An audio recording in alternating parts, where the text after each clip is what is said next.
जब पुलवामा में हमारे 40 सीआरपीएफ के जवान शहीद होते हैं तब प्रधानमंत्री कॉर्बेट नेशनल पार्क में शूटिंग करा रहे होते हैं और करीबन 3 घंटे तक प्रधानमंत्री को पता ही नहीं चलता है कि 40 सीआरपीएफ के लोग शहीद हो गए हैं। अब ये हमको न सिखाए। उन्होंने कहा कि राहुल गांधी जी बाहर चले जाते वगैरह वगैरह। मैं इनको बताना चाहूंगा कि ये 9 तारीख की बात कर रहे हैं, 11 को चुनाव था, 9 तारीख को वो मध्य प्रदेश गए थे, अपने संगठन के काम के लिए गए थे। वो ये उसकी चर्चा करते, लेकिन भूल जाते हैं कि जब दिल्ली में बॉम्ब ब्लास्ट होता है तो प्रधानमंत्री भूटान में चले जाते हैं वहां पर बर्थडे मनाने के लिए।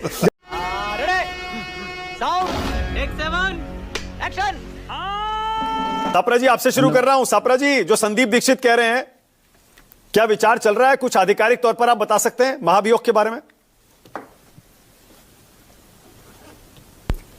देखिए मानक जी, लोकतांत्रिक प्रणाली में जो प्रावधान है निश्चित रूप से विपक्ष जो है उसके ऊपर विचार कर सकता है, लेकिन मैं इसमें यह नहीं कहना चाहूंगा कि आज की तारीख में ये विचार हो रहा है। मैं आपको ये बताना चाहता हूं कि जिस तरह से हम देख रहे हैं पिछले कई महीनों से निर्वाचन आयोग और निर्वाचन आयुक्त जिस तरह से सत्ताधारी पार्टी का दरबारी बन चुका है, जिस तरह से हम देख रहे हैं कि लगातार वो सत्ताधारियों का पिट्ठू बन करके काम कर रहा है, निश्चित रूप से विपक्ष को उसके बारे में कुछ ना कुछ रोड मैप बनाना पड़ेगा।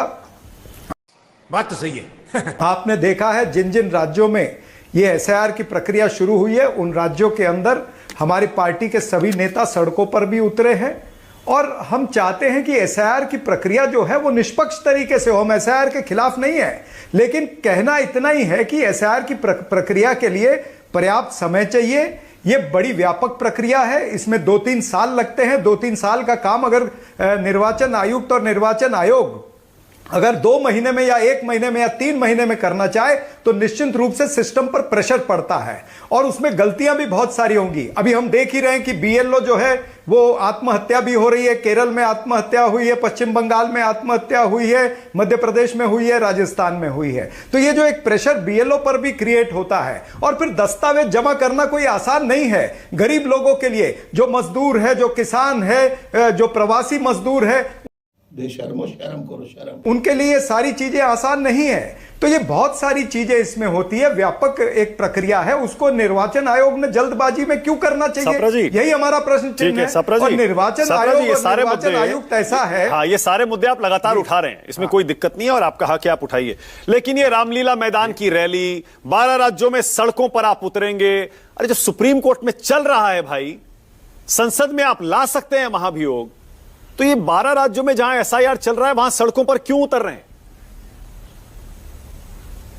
नहीं, लोकतंत्र प्रणाली के अंदर हमें इजाजत है, हम जनता की अदालत में जा सकते हैं। हम अपनी बात को, जब हम देख रहे हैं कि निर्वाचन आयोग और निर्वाचन आयुक्त हठधर्मी कर रहा है, जिद्दबाजी कर रहा है कि नहीं हमको यही तय समय में करना है। अब असम के अंदर मैं आपको उदाहरण देता हूं, ये एसआईआर नहीं कर रहे, एसआईआर करने जा रहे हैं। भाई क्यों इनको प्रश्न पूछा जाए? और फिर असम के अंदर वहां के सीओ ने कल क्या कहा है, मैं तुम्हें अभी समझाता हूं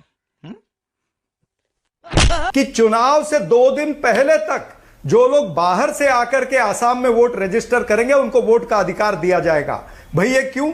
ये आप अपने नियम बनाते जा रहे हो ताकि बाहर से ट्रेनें भर भर के, जिस तरह से बिहार में हरियाणा से ट्रेन भर करके गई, गमछे पहन करके बीजेपी के जाकर के लोगों ने वोट किया, तो ऐसे दृश्य क्या हम आसाम में भी देखेंगे कि बीजेपी शासित राज्यों से ट्रेनें भर भर के, बसें भर भर के वहां पर पहुंचे और वहां पर 2 दिन पहले रजिस्टर हो, एक एक घर के ऊपर, एक एक पते के ऊपर 100 आदमी, 200 आदमी, 500 आदमी और 1000 आदमी रजिस्टर हो? क्या हमने ये बिहार में नहीं देखा? क्या हमने नहीं देखा कि वहां पर एक एक पते के ऊपर 500 लोग रजिस्टर हुए?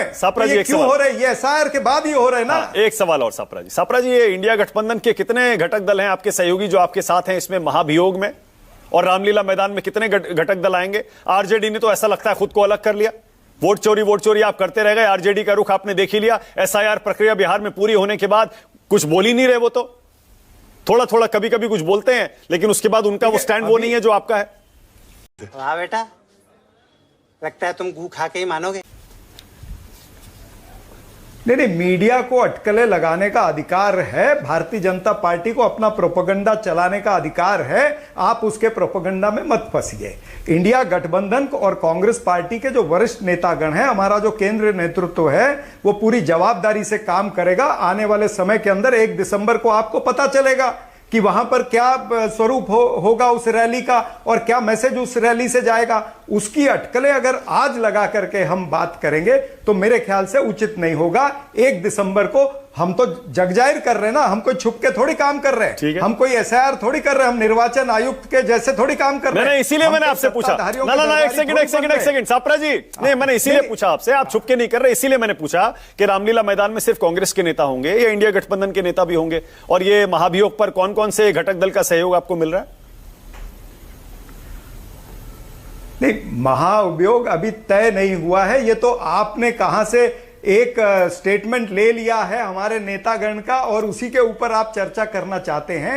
महाअभियोग एक सीरियस इशू है, पूरा विपक्ष तय करेगा। आपने इमोशनल डैमेज बताया ना कि 235 सांसद है लोकसभा के अंदर और 84 सांसद हमारे राज्यसभा के अंदर भी हैं, तो ये सारे मिलकर के तय करेंगे। सारी पार्टियां, इंडिया गठबंधन की सारी पार्टियां मिलकर के तय करेंगी।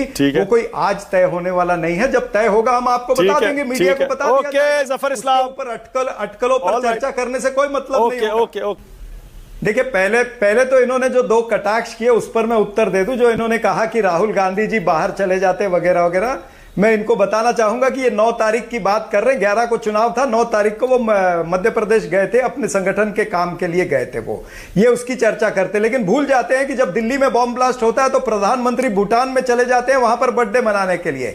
तुम चुल्लू भर पानी में जाके डूब के मर जाओ।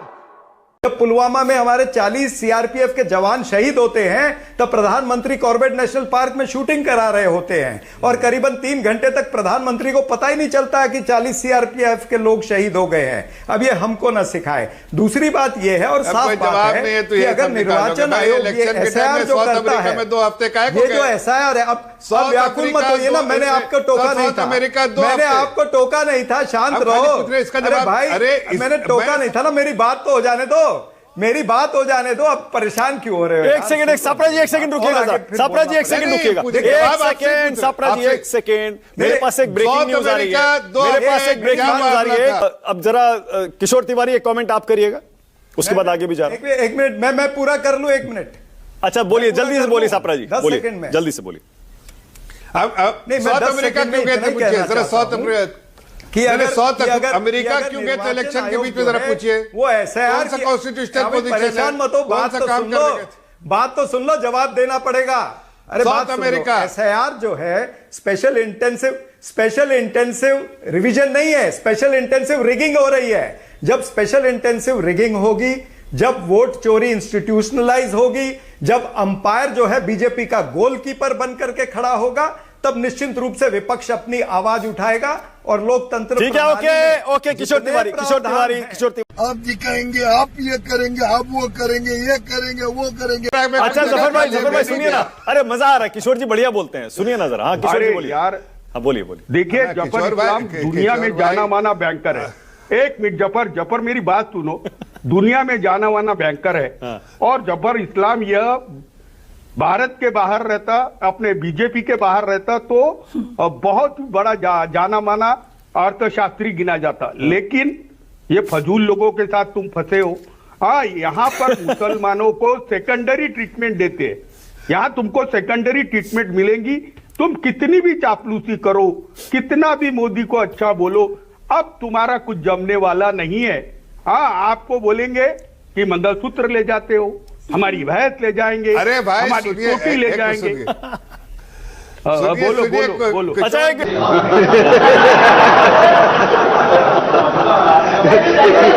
ज्यादातर आप देखेंगे मुख्यमंत्री गृह विभाग अपने पास ही रखते आए हैं। क्या वजह है और क्या मतलब है इसका? पहले आशुतोष आपका कमेंट इस पर। गृह विभाग आशुतोष अब सम्राट चौधरी संभालेंगे, नीतीश कुमार ने छोड़ दिया है, क्या संकेत है इसमें? इसका मतलब बहुत साफ है कि भारतीय जनता पार्टी अब बिहार के अंदर आने वाले दिनों में अपने बल पे सरकार बनाएगी। इसका और कोई दूसरा अर्थ है ही नहीं। और मैं तो बहुत पहले से कह रहा हूं कि भारतीय जनता पार्टी बिहार के चुनाव में सबसे बड़ी पार्टी बनकर उभरी है। हाँ। ये उसका नैतिक दायित्व भी है, ये उसका राजनीतिक दायित्व भी है और ये संवैधानिक दायित्व भी है कि सरकार उसकी बननी चाहिए। ये जो इस देश के अंदर छोटी पार्टियां बड़ी पार्टियां छोटी पार्टियों की पिछलग्गू बनती हैं, ये नैतिक रूप से भी ठीक नहीं, राजनीतिक रूप से भी ठीक नहीं, संवैधानिक तौर पर भी ठीक नहीं, व्यवहारिक तौर पर भी ठीक नहीं है। जो सबसे बड़ी पार्टी है उसको सरकार बनाने का अधिकार होना चाहिए और उसी को ही सरकार बनाना चाहिए। पर इससे संकेत इतना क्लियर आशुतोष ये निकलता है कि बीजेपी अपनी सरकार बनाने वाली है। एक होम मिनिस्ट्री सीएम से और डिप्टी सीएम के पास चली गई तो देखिए, good question, you are a good question. Nitish ji के स्वास्थ्य को लेके जो चिंताएं हैं हमारे देश के अंदर, उस पर चर्चा नहीं होती है, लेकिन जो बाइडेन को लेके चिंताएं थी और जो बाइडेन को अंततः अपना चुनाव लड़ने का जो उनका वो था, वो छोड़ना पड़ा था उनको। हमारे देश में क्यों भाई, आप प्रदेश के मुख्यमंत्री हैं, आप देश के प्रधानमंत्री हैं, आपके स्वास्थ्य को लेकर चिंता होनी चाहिए, क्योंकि आपके स्वास्थ्य पर बहुत कुछ फर्क पड़ेगा। लेकिन हमारे यहां चिंता नहीं होती। साफ है, मतलब कोई ऐसा सोर्स नहीं है जिसने यह ना कहा कि नीतीश कुमार जी का स्वास्थ्य शारीरिक रूप से ठीक नहीं है। सबने कहा कि उनकी स्थिति ठीक। अच्छा, मतलब आप ये कह रहे हैं आशुतोष कि जब होम मिनिस्ट्री नीतीश जी ने छोड़ दी और सम्राट चौधरी को दे दी, बीजेपी ने मांगी भी होगी, इससे संकेत मिलता है कि शायद अब वो होम मिनिस्ट्री संभालने लायक नहीं है। ये इशारा नहीं, अगर वो गृह मंत्रालय संभालने लायक नहीं है तो फिर मुख्यमंत्री का पद भी संभालने के लायक नहीं होंगे। इसलिए ये तर्क काम नहीं करता। हाँ। ये तर्क ये है कि दरअसल अब धीरे धीरे सत्ता का जो स्पेस है वो नीतीश कुमार से हटके बीजेपी की तरफ चलता हुआ दिखाई पड़ रहा है। ओके। गृह मंत्रालय एक ऐसा मंत्रालय होता है कि जिसके पास रहता है वो प्रदेश की कमान अपने हाथ में मजबूती के साथ रख सकता है। You are right bro. भाई लॉ एंड ऑर्डर सारी जानकारियां, बिल्कुल लॉ एंड ऑर्डर के अलावा बहुत सारी चीजें होती है। आप जरा महाराष्ट्र के अंदर देवेंद्र फडणवीस साहब से पूछ लीजिए कि आप गृह मंत्रालय रखना चाहते हैं, एकनाथ शिंदे को देना चाहते हैं? उस पर तो काफी खींचतान हुई थी, महाराष्ट्र में तो काफी खींचतान हुई थी। तो कोई भी पार्टी आप केंद्र के अंदर ही कह लीजिए कि जो अमित शाह के पास जो मंत्रालय है वो आप ललन सिंह को दे दीजिए, या फिर वो टीडीपी को दे दीजिए, क्योंकि आपकी वजह से हमारी सरकार चले। तो क्या प्रधानमंत्री नरेंद्र मोदी जी उसको एक्सेप्ट करेंगे? नहीं एक्सेप्ट करेंगे, क्योंकि गृह मंत्रालय बहुत ही की डिपार्टमेंट होता है। ठीक है। और अगर आप गृह मंत्रालय अगर आपके पास है तो आप अपने विपक्षी दलों के ऊपर गृह मंत्रालय और स्पीकर का पद अगर यह आपके पास है तो फिर आप विपक्षी पार्टियों को भी और साथ ही साथ अपने सहयोगियों को भी पूरी तरीके से अपने चंगुल में रख सकते हैं। अब आशुतोष, आज के मुद्दे पर आइए और बताइए, महाभियोग लाने का आइडिया क्या आपको लगता है ठीक है, लाना चाहिए? जब नंबर नहीं है तो क्यों, क्या वजह है? नहीं, बिल्कुल लाना चाहिए महाभियोग। मैं तो बहुत मजबूती के साथ कहता हूं इमोशनल डैम इट कि मौजूदा चुनाव आयोग की क्रेडिबिलिटी पूरी तरीके से खत्म हो चुकी है और अगर विपक्ष को लगता है तो महाभियोग उनके खिलाफ लाना चाहिए। एक संवैधानिक अधिकार भी है और इसमें कुछ भी गलत नहीं है। जो लोग ये कहते हैं कि चुनाव आयोग की क्रेडिबिलिटी खत्म हो गई है और या जो लोग ये कहते हैं कि संवैधानिक संस्था है और आप इस तरीके के सवाल नहीं उठा सकते, उनको भारत के संविधान को एक बार नहीं 100 बार पढ़ना चाहिए, उसकी एक एक लाइन को 2000 बार पढ़ना चाहिए और उनको समझना चाहिए कि अगर भारत के अंदर लोकतंत्र है तो इसलिए है। कोई भी संवैधानिक संस्थान नागरिक की आलोचना के ऊपर नहीं है। और जो लोग ये कहते हैं कि आप संवैधानिक संस्थाओं पर सवाल खड़े करते हैं, उनको ना तो इस देश के संविधान की समझ है, ना लोकतंत्र की आत्मा से उनका साक्षात्कार है, और ना ही वो अपने स्वभाव में लोकतांत्रिक है और ना ही अपने स्वभाव में संवैधानिक है। ठीक है, वाजपेयी जी कह रहे हैं गिनवा दीजिए क्या गलत किया ज्ञानेश कुमार ने। अभी बता दे भाई, अभी बता दे, अभी किया ना, अभी बता दे। ज्ञानेश कुमार अगर 1-2 हो तो मैं बता दूं। भाई चुनाव के 3 दिन पहले 4 दिन पहले लोगों के खातों में कैश जा रहा है, यह उचित है क्या? अगर यह उचित है तो मुझे कुछ नहीं कहना। और यह एक ऐसी परंपरा पड़ रही है जिससे आज बीजेपी को फायदा हो रहा, जनता दल यूनाइटेड को फायदा हो रहा, कल कांग्रेस पार्टी को फायदा होगा।